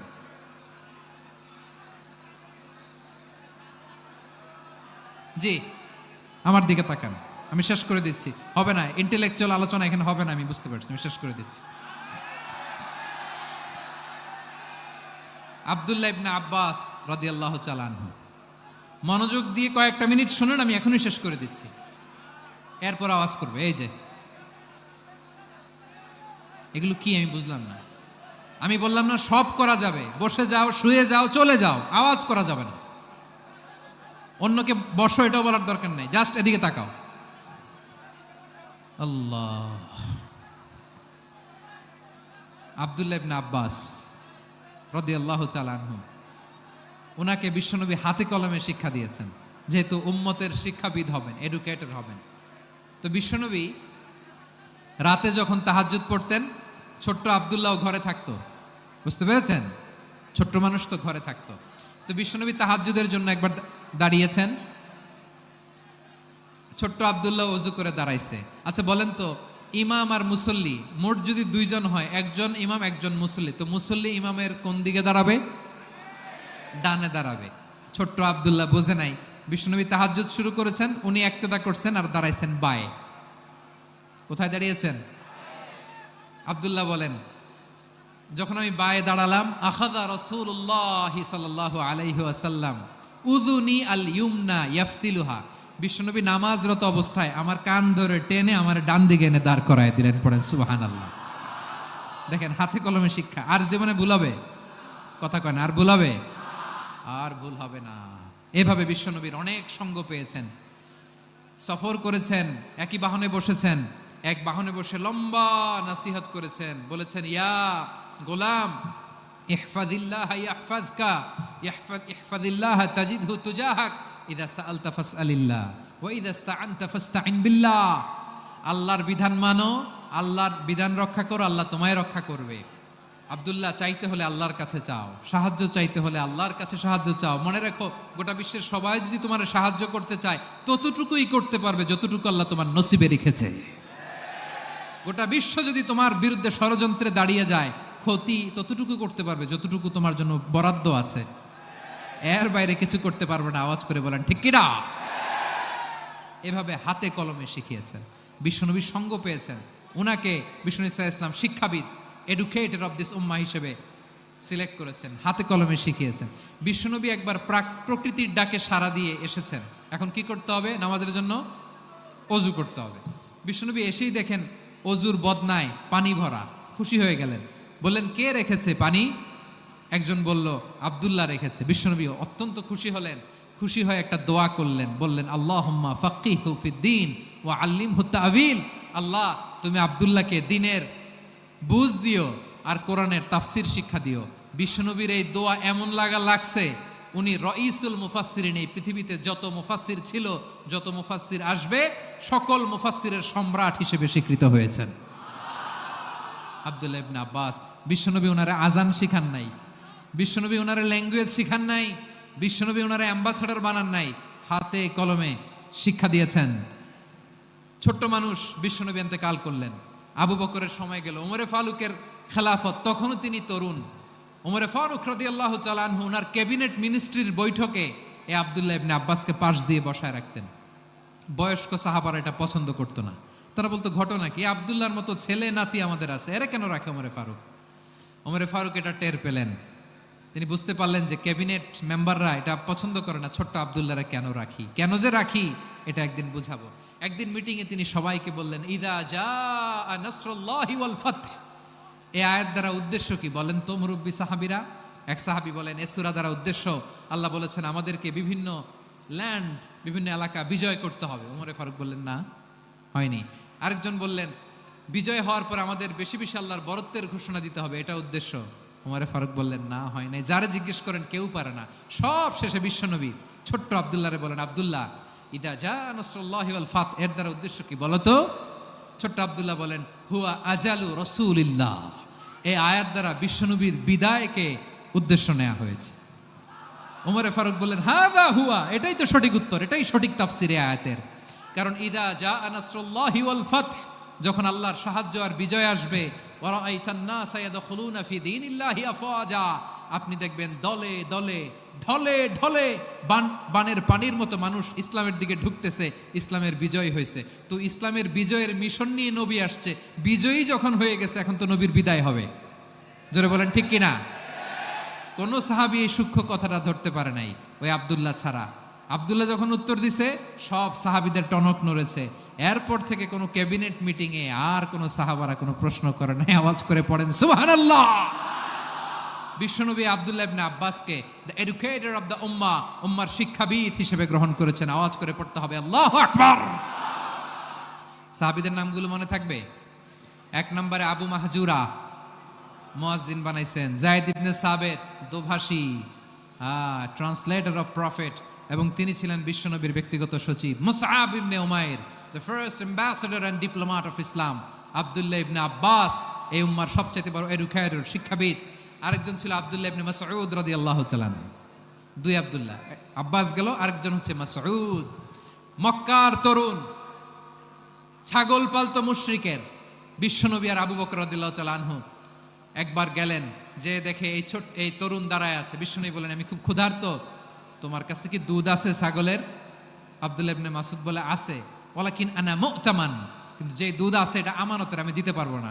বিশ্বনবী এইটা শুনেই তারা টার্গেট করে ফেলছে। আনা মুতামান, দুধ আছে কিন্তু এটা আমার মালিকের, আমি তো দরদ দেখাই আমার মালিকের দুধ আপনি আব্দুল্লাহ ইবনে আব্বাস এই উম্মাহ। বিশ্বনবী টার্গেট করে ফেলছেন, এরে আমার কাজে লাগাইতে হবে। বিশ্বনবী বলেন, আচ্ছা ঠিক আছে, দুধ দিও না, কিন্তু এমন ছাগি আছে কিনা যেই ছাগির সাথে কোনো ছাগলের মিলন হয় নাই, তার ওলানে দুধও আসে নাই, বাচ্চাও নাই। এরকম ছাগির থেকে যদি আমি দুধ খাই তাহলে তো সমস্যা নাই। বলতেছে, এরকম ছাগির থেকে দুধ খাইলে সমস্যা নাই, কারণ এরকম ছাগির ওলান থেকে দুধ আসবেও না। বলতেছে, ঠিক আছে, এরকম একটা ছাগি নিয়ে আসো। নিয়ে আসা হলো। বিশ্বনবী বিসমিল্লাহ বলে ওই ছাগির ওলানে হাত দিলেন। হাত দিতে দেরি, পুরো ওলানটা দুধে ভরে যেতে দেরি হয় না। বিশ্বনবী আর আবু বকর রাদিয়াল্লাহু তাআলা আনহু দহন করে পেট ভরে খেলেন। এই দৃশ্য আব্দুল্লাহ ইবনে মাসউদের হৃদয়ে দাগ কাটলো। এই মুজিজা দেখে তিনি বললেন, আশহাদু আল্লা ইলাহা ইল্লাল্লাহ ওয়া আশহাদু আন্না মুহাম্মাদুর রাসূলুল্লাহ। তিনি ষষ্ঠ মুসলিম ছিলেন, 6 নম্বর মুসলমান। ওনাকে টার্গেট করে বিশ্বনবী দেখলেন এমন ইন্টেলেকচুয়াল ব্রেন, উনি সূক্ষ্ম সূক্ষ্ম জিনিস বুঝে বেশি, ফিকহি জ্ঞান ওনার মধ্যে বেশি। বিশ্বনবী ওনাকে কোরআনের জ্ঞান শিক্ষা দিতে লাগলেন। উনি বিশ্বনবী সবার কাছে কোরআন শোনায়, কিন্তু বিশ্বনবী নিজে আব্দুল্লাহ ইবনে মাসউদের কাছ থেকে কোরআন শুনতো। বিশ্বনবী একবার বললেন, ইকরা আলাইয়া ইয়া মাসউদ। ইবনে মাসউদ, একবার শোনাও তো কোরআন দেখি। আব্দুল্লাহ ইবনে মাসউদ বলে, আকরাউ আলাইকা ওয়া আলাইকা উনজিল। নবী, আপনার উপর কোরআন নাজিল হয় আর আমি আপনার সামনে কোরআন পড়ব। বিশ্বনবী বললেন, ইন্নী উহিব্বু আন আসমাআহু মিন গায়রি।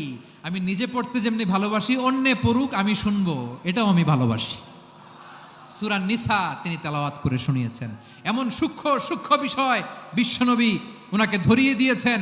উনি হয়ে গিয়েছেন, আব্দুল্লাহ ইবনে আব্বাস হয়েছেন রাইসুল মুফাসসিরিন, উনি হয়ে গিয়েছেন ফাকিহুল উম্মাহ। ওনার চাইতে বড় ফকি এই পৃথিবী আর দেখবে না। চিল্লায় বলেন সুবহানাল্লাহ। উনি বলতেন, ওয়াল্লাহি ওয়াল্লাহি ইল্লাযী লা ইলাহা গায়রু মা উনজিলাত সূরাতুন ইল্লা ওয়া আনা আ'লামু আইনা উনজিলাত ওয়া ফীমা উনজিলাত। বিশ্বনবী এমন ভাবে কোরআনের দার্স আমাকে দিয়েছেন, কোরআনে যত সূরা নাজিল হয়েছে, যেখানে নাজিল হোক না কেন আমি জানি এটা কোথায় নাজিল হয়েছে এবং কোন প্রেক্ষাপটে নাজিল হয়েছে। এমন একটা সূরা নাই যে সূরার কোথায় নাজিল হয়েছে আমি মাসুদের জানা নাই, কোন প্রেক্ষাপটে নাজিল হয়েছে আমার জানা নাই। এরকম ঘটবে না। চিল্লায় বলেন আল্লাহু আকবার। এই আব্দুল্লাহ ইবনে মাসউদ রাদিয়াল্লাহু তাআলা আনহু ওমর ফারুকের সময় কুফার চিফ জাস্টিস ছিলেন। কুফা নগরীর চিফ জাস্টিস। চিফ জাস্টিস বোঝেন নাই? বিচারপতি। কি ছিলেন? সবাই বলে নাই, কি ছিলেন? বিচারপতি ছিলেন। এবং ওনার যে ফিকহি জ্ঞানের ধারা, এটাই আলকামা, ইব্রাহিম আন-নাখাই, হাম্মাদ ইবনে সুলাইমান হয়ে ইমাম আবু হানিফা পর্যন্ত পৌঁছেছে। এবং ওনার ফিকহি জ্ঞানের ধারাই হানাফি মাযহাবে অ্যাকসেপ্ট হয়েছে। আজও এগুলো হানাফি মাযহাবে চর্চিত হয়। হানাফি মাযহাবের সব ফিক আব্দুল্লাহ ইবনে মাসউদের ফিকহি জ্ঞানের ধারা থেকে নেওয়া হয়েছে। চিল্লায় পড়েন সুবহানাল্লাহ। তাহলে উনাকে বিশ্বনবী বানিয়েছেন জুরিস্ট, জুরিস্ট, আইনবিদ, ফাকিহ। উনারে আজান শিখান নাই। হিউম্যান রিসোর্স ডেভেলপমেন্ট কিভাবে করবেন, মানব সম্পদের উন্নয়ন কিভাবে করতে হয়, কিভাবে যার যেখানে প্রতিভা কাজে লাগাতে হয় উনি দেখিয়েছেন। সুবহানাল্লাহ পড়বেন না? খালিদ বিন ওয়ালিদ নাম শুনছেন? কে কে শোনেন নাই হাত তোলেন। কি ছিলেন? বীর যোদ্ধা, বীর যোদ্ধা ছিলেন খালিদ বিন ওয়ালিদ। কিন্তু তিনি ইসলাম ধর্ম গ্রহণ করেছেন অনেক দেরিতে, 8ম হিজরিতে। তার মানে 8ম হিজরির আগে উনি মুশরিকদের পক্ষে লড়াই করেছেন। ওনার হাতে কত মুসলিম সাহাবী যে নিহত হয়েছে হিসাব নাই। বিশ্বনবী টার্গেট করে রাখছে, তুমি আমাদের মুসলিমদের এত ক্ষতি করলা, তুমি যখন মুসলমান হবা তোমার দিয়ে আমি এমন কাম করামু যে এটা আর কেউ করতে পারবে না। সুবহানাল্লাহ নাই? যশোর ক্লান্ত হয়ে গেছে।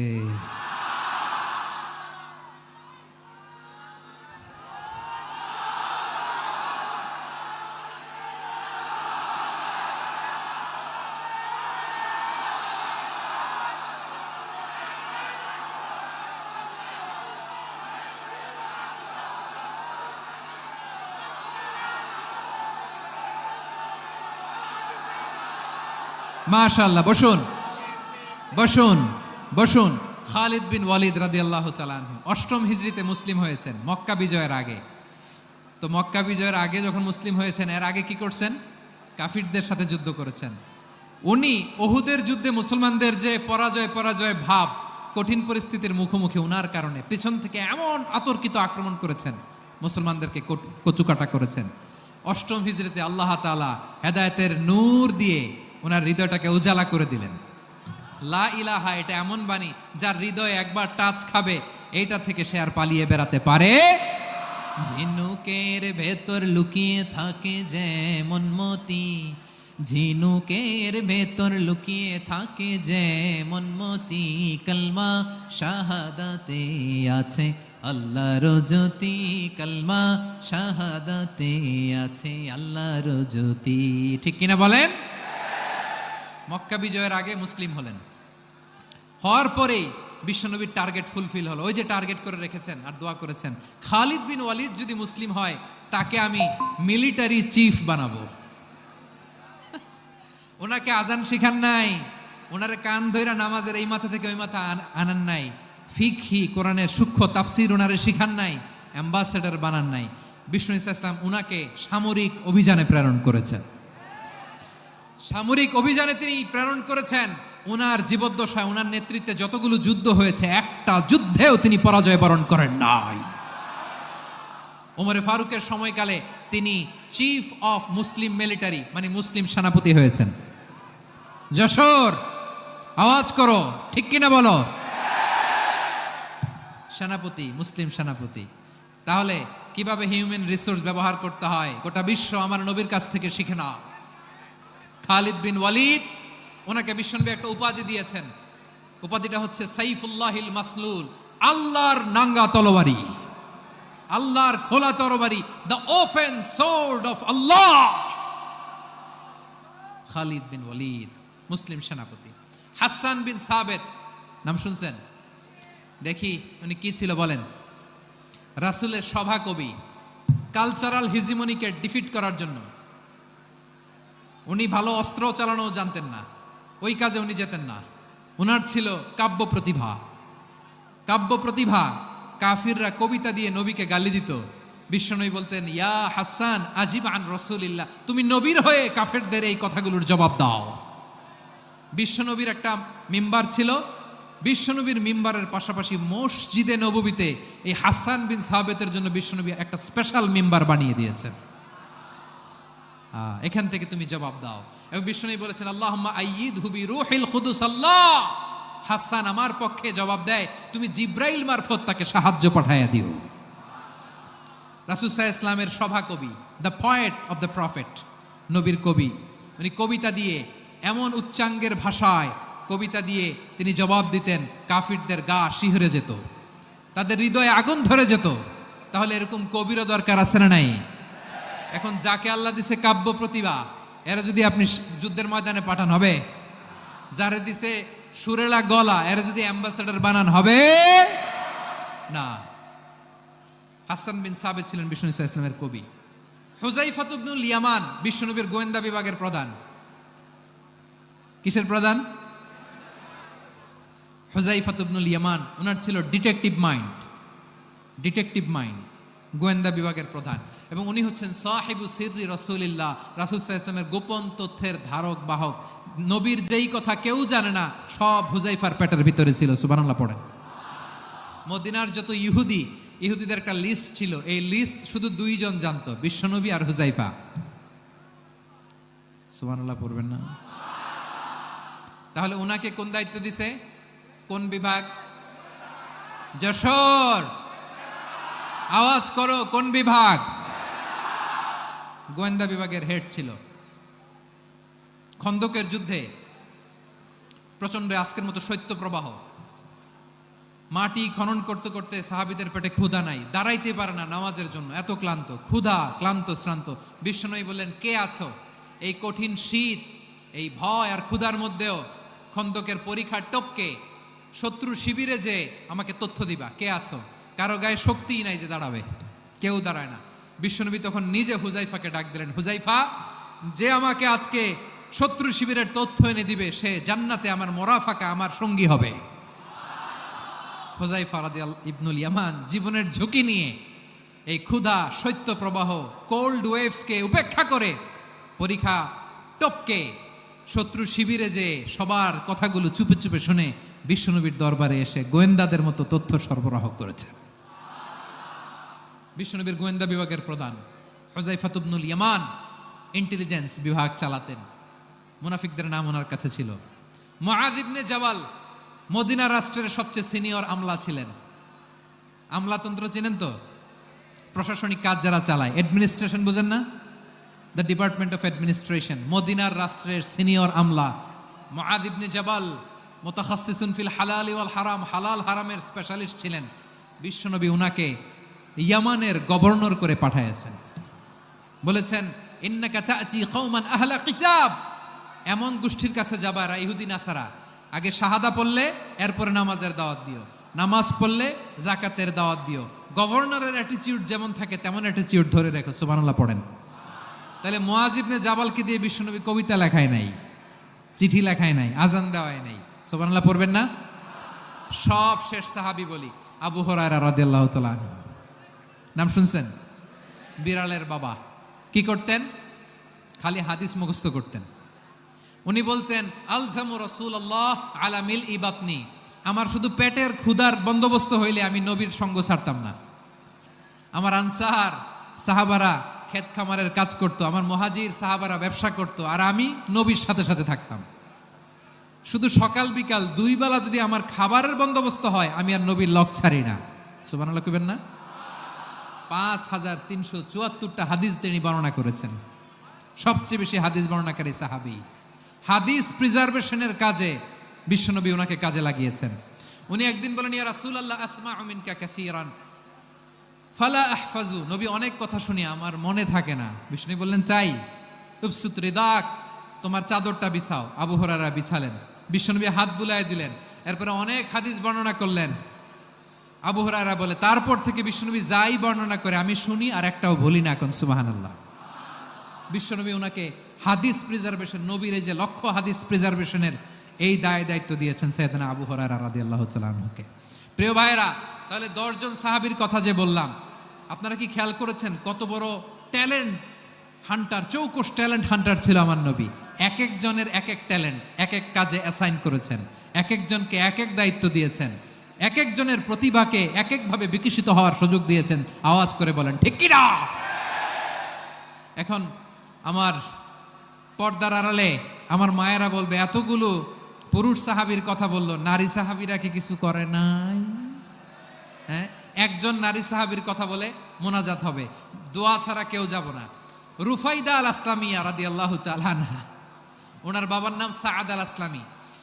বিশ্বনবী কি খেয়াল করলেন দেখেন, সাআদ ছিল মদিনার বড় ডাক্তার। এই নারী সাহাবী রুফাইদা বাবার কাছ থেকে চিকিৎসা বিদ্যা শিখেছেন। যখন শিখছে, বিশ্বনবী দেখলেন আমার তো প্রতি সপ্তাহে সপ্তাহে যুদ্ধে আহত সাহাবীদের সেবা দিবে কে? বিশ্বনবী রুফাইদাকে বললেন, রুফাইদা তুমি মসজিদে নববীর পাশে একটা মেডিকেল ক্যাম্প করো। এই যে সাকিনা আদ্দিন মেডিকেলের আমার ছাত্রী বন্ধুরা, শুনে রাখো, তোমাদের আইকন হচ্ছে এই রুফাইদা আল আসলামিয়া। বিশ্বনবীর ডিরেকশন অনুযায়ী তিনি মসজিদে নববীর পাশে একটা মেডিকেল ক্যাম্প করলেন এবং আহত সাহাবাদের চিকিৎসা উনি ওনার টিম নিয়ে দিতেন। বিশ্বনবীর পরামর্শে উনি আনসারি এবং মুহাজির মহিলা সাহাবীদেরকে নিয়ে একটা স্পেশাল মেডিকেল টিম গঠন করলেন।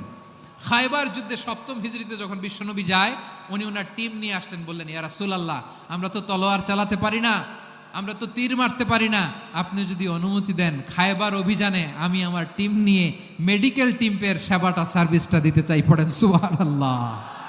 বিশ্বনবী অনুমতি দিলেন, যোদ্ধা সাহাবীদের সাথে রুফাইদা আল আসলামিয়া উনিও মেডিকেল টিম নিয়ে অগ্রসর হলেন। খায়বারের প্রতিটা আহত ইনজুর্ড সাহাবী যারা ইনজুরির শিকার হয়েছেন, সবাই রুফাইদা আল আসলামিয়ার এই মেডিকেল ক্যাম্প থেকে চিকিৎসা সহায়তা পেয়েছেন। সুবহানাল্লাহ পড়েন। দেখেন কিভাবে বিশ্বনবী ট্যালেন্ট বাছাই করতেন। আপনি অবাক হবেন, বাহরাইনের মেডিকেল ইউনিভার্সিটিতে রুফাইদা আল আসলামিয়া মেডিকেল প্রাইজ অ্যাওয়ার্ড প্রতি বছর দেয়া হয়। যদি 8 দিনের এই মেডিকেল, আমার বোনেরা যদি জেনে থাকো জানো, না হলে নতুন করে জানো, সার্চ দিও, রুফাইদা আল আসলামিয়া মেডিকেল অ্যাওয়ার্ড বাহরাইনের ইউনিভার্সিটিতে দেয়া হয়। প্রিয় ভাইয়েরা, তাহলে আলোচনার সামারি আমরা করি। বিশ্বনবী যার যেখানে ট্যালেন্ট তাকে ওইখানে কাজে লাগাতেন। আওয়াজ করে বলেন ঠিক কিনা? এবার একটা ইন্টারভিউ হবে, আওয়াজ করে বলেন, আবু মাহজুরাকে বিশ্বনবী কি বানাইছেন? হ্যাঁ, ভুলে গেছেন? সামনের চুলে হাত দিয়ে বিশ্বনবী কি সুন্দর গলায় আজান শিখালেন। মুয়াজ্জিন। যায়েদ বিন সাবিতকে একাডেমিক প্রজেক্টের দায়িত্ব দিয়েছেন, তিনি ছিলেন বিশ্বনবীর দোভাষী ব্যক্তিগত সচিব। মুসআব ইবনে উমাইর, the first ambassador of Islam. আব্দুল্লাহ ইবনে আব্বাস, উম্মার বড় শিক্ষাবিদ মুফাসসির। আব্দুল্লাহ ইবনে মাসউদ ছিলেন জুরিস্ট। কি ছিলেন? জুরিস্ট ছিলেন, এই উম্মার সবচেয়ে বড় জুরিস্ট। খালিদ বিন ওয়ালিদ, সেনাপ্রধান। হাসান বিন সাবিত ছিলেন বিশ্বনবীর সভাকবি। কি ছিলেন? বিশ্বনবীর সভাকবি ছিলেন। এরপরে হুযায়ফা ইবনুল ইয়ামান কি ছিলেন? গোয়েন্দা বিভাগের প্রধান। মুআয ইবনে জাবাল কি ছিলেন? সিনিয়র আমলা, ইয়ামানের গভর্নর। আবু হুরায়রা রাদিয়াল্লাহু তাআলা আনহু হাদিস প্রিজার্ভেশনের কাজ করেছেন। আর আমাদের রুফাইদা আল আসলামিয়া রাদিয়াল্লাহু তাআলা আনহা কি ছিলেন?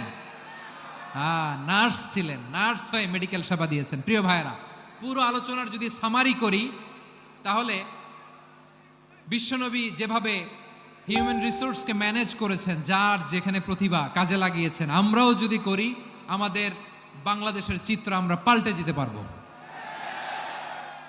আমরা শুরুতে শুনেছি মানুষের আছে অসীম সম্ভাবনা, প্রতিটা মানুষ অনন্য, যত্ন নিলে, যথাযথ পরিচর্যা করলে মানুষ বিশ্ব জয় করতে পারে। ঠিক কিনা?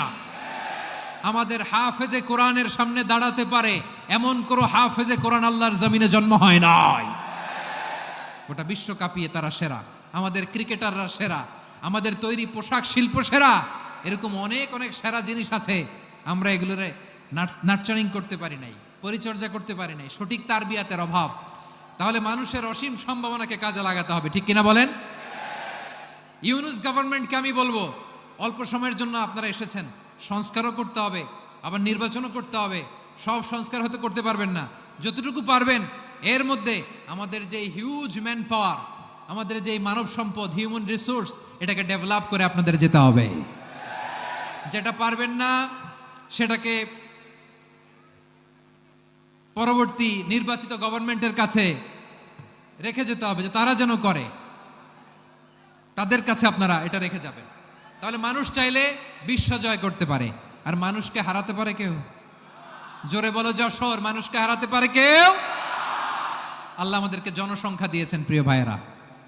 এই জনসংখ্যা অনেক বড় সম্পদ, এটা আমাদের জন্য অভিশাপ নয়, আশীর্বাদ। আমাদের জনসংখ্যাকে যদি আমরা জনশক্তিতে রূপান্তর করতে পারি, আজকে বাংলাদেশ যে অবস্থানে দাঁড়িয়ে আছে, বাংলাদেশ তার 20 গুণ উন্নতির শিখরে চলে যাবে। চিল্লায় বলো ঠিক কিনা? আমাদের শ্রমিক ভাইয়েরা বাইরে কাজ করে, আমাদের শ্রমজীবী ভাইয়েরা, প্রবাসীরা, তাদের ব্যাপারে গুরুত্ব দিতে হবে। আমাদের শ্রমের দাম সবচেয়ে কম, সবচেয়ে কম। তারা এম্বাসিতে গুরুত্ব পায় না, এয়ারপোর্টে গুরুত্ব পায় না। এই সরকার অবশ্য তাদেরকে অনেক গুরুত্ব দিচ্ছে। আমাদের অদক্ষ শ্রমিককে যখন আমরা দুবাই পাঠাই, অল্প বেতন পায়, কিন্তু ইন্ডিয়ানরা দক্ষ শ্রমিক পাঠাইলে তার 3 গুণ বেতন পায়। আমরা আমাদের শ্রমিকদেরকে অদক্ষভাবে আর পাঠাতে চাই না, দক্ষ শ্রমিক পাঠিয়ে আমরা রেমিটেন্সের বন্যা বইয়ে দেব। আমাদের শ্রমিকদের পাঠানো রেমিটেন্সের টাকায় সচল থাকে আমার দেশের অর্থনীতির চাকা। তাদেরকে সবচেয়ে গুরুত্ব দিতে হবে। আমরা পেয়েছি ফ্রিডম ফাইটার, মুক্তিযোদ্ধা, আর আমার প্রবাসী ভাইরা হচ্ছে রেমিটেন্স ফাইটার। জোরে বলো ঠিক কিনা? তাহলে আমাদের এই জনশক্তিকে জনসম্পদে ট্রান্সফর্ম করতে হবে, ঠিক কিনা বলেন? সরকার জনগণকে এভাবে পলিশ করতে হবে। মা বাবারা ছেলে মেয়েদের মধ্যে কার কোন যোগ্যতা, তাকে ওইভাবে কাজে লাগাতে হবে। সবার A+ পাওয়ার কোনো দরকার নাই। আমাদের দেশে একটা টেন্ডেন্সি আছে, পরীক্ষায় A+ না পাইলে কই তুই কি করলি, পাশের বাড়ির ছেলে A+ পাইছে, যা ওর পা ধোয়া পানি খা। কি খা? তা আমি ভাবছি যে পা ধোয়া, A+ পাওয়া ছেলেদের পা ধোয়া পানির একটা পানির ব্র্যান্ড বানাইতে হবে। এরকম লেখা থাকবে, A+ পাওয়া ছেলেদের পা ধোয়া পানি। খাওয়া নাই, এগুলার খাওয়া নাই। ওরে আল্লাহ A+ পাওয়ার জন্য বানাইছে, আর আপনার ছেলেকে এই A+ গুলারে নিয়ন্ত্রণ করার জন্য আল্লাহ বানাইছে। ওকে দিয়ে আল্লাহ কি করবে আপনি জানেনই না। একটা A+, একটা A গ্রেড একটা মানুষের জীবনকে ঠিক করে দিতে পারে না। আপনার ছেলেকে আল্লাহ অন্যদিকে যোগ্যতা দিয়েছে। ওদের মনোবল ভাঙবেন না, খবরদার, খবরদার। ছেলে মেয়েদের মনোবল ভাঙবেন না। যাকে দিয়ে যেটা হবে তাকে দিয়ে সেটা করতে হবে, তার প্রতিভাকে সেভাবে কাজে লাগাতে হবে। তাহলে বাংলাদেশ, আমাদের এই জনসংখ্যা জনসম্পদে রূপান্তরিত হবে। আমাদের সরকারের তত্ত্বাবধানে আমাদের 18 কোটি জনগণ দক্ষ জনশক্তিতে রূপান্তরিত হোক, আমরা চাই কি চাই না? আমরা ভালো মানুষ, শ্রেষ্ঠ মানুষ হতে চাই কি চাই না? ওই জাপানিজদের মতো সৎ, ওই ইউরোপিয়ানদের মতো কালচার্ড, আমাদেরকে আল্লাহ তাআলা কোরআন সুন্নাহ অনেক কিছু দিয়েছেন। যেহেতু বর্তমানে আমরা দেখছি তারা সৎ, তাদের মধ্যে ভ্যালু আছে, সেগুলো আমাদের মধ্যে আনার দরকার আছে না নাই? আর ইসলাম দিয়ে আমাদের জীবনকে সাজাতে হবে, ইসলাম দিয়ে আমার পরিবারকে সাজাতে হবে। ইসলাম থেকে, কোরআন থেকে প্রেসক্রিপশন না নিলে জীবন সুন্দর হবে না। কোরআন থেকে প্রেসক্রিপশন না নিলে সমাজ সুন্দর হবে না। কোরআনের প্রেসক্রিপশন না মানলে রাষ্ট্র সুন্দর হবে না। কোরআনের প্রেসক্রিপশন অ্যাপ্লাই না করলে শুধু দুর্নীতি দমন কমিশন দিয়ে দুর্নীতি বন্ধ করা যাবে না। এজন্য কোরআনের আইন আমরা চাই কি চাই না? প্রিয় ভাইয়েরা, হিউম্যান রিসোর্স ডেভেলপমেন্ট, মানব সম্পদের উন্নয়ন, আমাদের সরকার যেন এদিকে নজর দেয়। আমরা যেন এই ব্যাপারে যত্নবান হয়ে উঠি। যাকে আল্লাহ যে যোগ্যতা দিয়েছে, এই যোগ্যতা দিয়ে আমরা যেন ইসলামের জন্য, দেশের জন্য কাজ করি। আমরা যেন আমাদের স্কিল ডেভেলপ করি, আমাদের পটেনশিয়ালকে ডেভেলপ করি। মোরালিটি, ভ্যালিউজ নিয়ে শায়েখ আহমদুল্লাহ আলোচনা করেছেন, এগুলো দিয়ে যেন আমরা আমাদেরকে সাজাই। আল্লাহ তাআলা আমাদের দেশকে তুমি নিরাপদ করো, আমরা পড়ি আমিন। আল্লাহ আমার 18 কোটি জনগণকে তুমি জনশক্তিতে রূপান্তরিত করো, আমিন। আল্লাহ আমরা হাতে হাত রেখে, কাঁধে কাঁধ মিলিয়ে, ভাইয়ে ভাইয়ে যেন এই দেশকে গড়তে পারি, আল্লাহ তুমি তৌফিক দান করো, আমরা পড়ি আমিন। আমার প্রিয় মহিউদ্দিন ভাই বলেছেন, হুজুর এমন একটা ঘোষণাপত্র দিয়ে যাবেন আজকের এই ঐতিহাসিক যশোরের প্রোগ্রামে, যেটা গোটা বাংলাদেশে মানুষ এটার উপর আমল করে। আমি যে কথাটা বলেছি এটাই, আসুন আমরা আমাদের জনসংখ্যাকে জনসম্পদে ট্রান্সফর্ম করি। আমাদের জনসংখ্যাকে আমরা যেন জনশক্তিতে রূপান্তরিত করি। জনসংখ্যাকে ট্রান্সফর্ম করে জনশক্তি দিয়ে আমরা যেন আগামীর বাংলাদেশ, স্বাধীন বাংলাদেশ 2.0-কে গড়ে তুলি। আল্লাহ তাআলা আমাদের সবাইকে কথাগুলো বোঝার, আমল করার তৌফিক দান করুন। এই জেনজি, ক্ষমা করে দিও আমাকে, অনেক ধমক দিছি, বকা দিছি।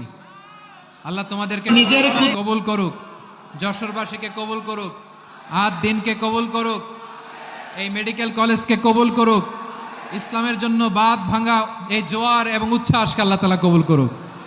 হাদা মা ইনদি ওয়াল ইলমু ইনদাল্লাহ আলাইহি তাওয়াক্কালতু ওয়া ইলাইহি উনীব। সুবহানাকাল্লাহুম্মা ওয়া বিহামদিকা আশহাদু আল লা ইলাহা ইল্লা আনতা আস্তাগফিরুকা ওয়া আতুবু ইলাইক। আল্লাহুম্মা আমিন।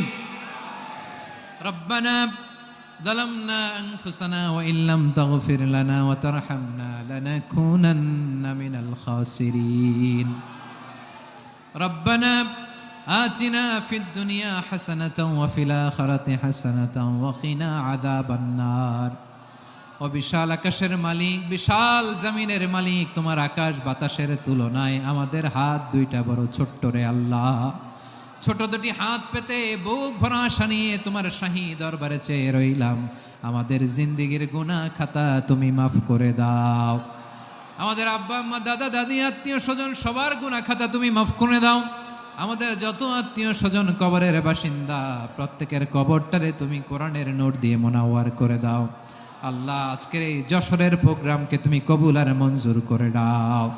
সূরাত বনী ইসরাঈলের ৭০ নম্বর আয়াতের আলোকে জনসংখ্যাকে কিভাবে জনশক্তি জনসম্পদে রূপান্তরিত করা যায়, সিরাতের লেন্সে সিরাত থেকে আমরা শুনলাম, যা কিছু শুনলাম আমল করার তৌফিকে দাও। রব্বুল আলামিন আমার বাংলাদেশকে সোনার বাংলাদেশ হিসেবে কবুল করে নাও। আজকের প্রোগ্রামে যারা জয়েন করল তাদেরকে তুমি কবুল করে নাও। রব্বুল আলামিন লক্ষ লক্ষ নারী পুরুষ যশোরের এই ঐতিহাসিক তাফসীর প্রোগ্রামের মাহফিলে জয়েন করেছে আল্লাহ, যেভাবে সহি সালামতে আজকে মাহফিলে জয়েন করলো, সহি সালামতে প্রত্যেক ভাই এবং বোনকে তুমি গন্তব্যে পৌঁছে দিও। আল্লাহ কত বড় বড় আল্লাহর ওলিরা এখানে এসেছে, মাদ্রাসার হুজুররা এসেছে, পর্দার আড়ালে কত বড় নেককার নারীরা এসেছে। আল্লাহ যার হাতকে তোমার পছন্দ হয়, যার ইবাদতকে পছন্দ হয়, তার ইবাদতের ওসিলায় আজকের দোয়াটা তুমি কবুল আর মঞ্জুর করে দাও। রব্বানা তাকাব্বাল মিন্না ইন্নাকা আনতাস সামিউল আলিম ওয়া তুব আলাইনা ইয়া মাওলানা ইন্নাকা আনতাত তাওয়াবুর রহিম। সুবহানাকা রাব্বিকা রাব্বিল ইজ্জাতি আম্মা ইয়াসিফুন ওয়া সালামুন আলাল মুরসালিন والحمد لله رب العالمين. واجعل آخر كلامنا عند الموت لا إله إلا الله محمد رسول الله.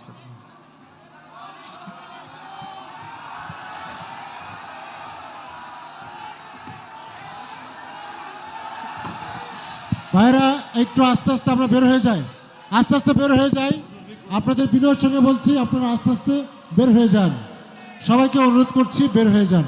আর যাদের বাচ্চারা খুঁজে পাচ্ছেন না, বাচ্চাগুলো আমাদের কাছে আছে, আমরা খুঁজছি, আপনারা পরে যাবেন।